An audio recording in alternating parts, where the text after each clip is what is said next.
A veure, un prat de dall, com el seu nom indica, simplement és un prat que s'acostuma a dallar una o dues vegades l'any. I a l'alta muntanya, a l'estatge montà, 1.600, 1.400, 1.700 metres, tradicionalment són prats que s'han mantingut al dall. Malgrat tot, les últimes dècades és una pràctica que en alguns llocs s'està perdent i que moltes vegades es combina amb pastura.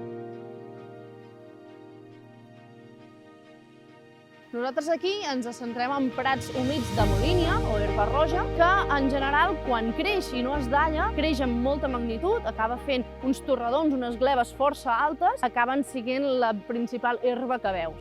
Això una mica el que provoca és que altres plantes amb menys vigor, menys grosses, menys competitives, quedin una mica desplaçades o minvi el seu recobriment. Per tant, en un sol any no esperem canvis. Aquestes plantes l'any que ve rebrotaran i ho seguiran fent. Però esperaríem que al llarg del temps, gràcies a aquesta recuperació del dall, es debilitin algunes plantes i incrementi, en canvi, el recobriment d'altres o fins i tot que entrin plantes noves que ara no hi tenen el seu espai. Al final del projecte, de cara al 2026, es preveu, gràcies a aquests estudis que es realitzen a dues localitats als Pirineus Centrals, ser capaços de redactar un pla de gestió que pugui ajudar els gestors del territori a prendre decisions sobre com conservar aquests prats de dall humits d'alta muntanya.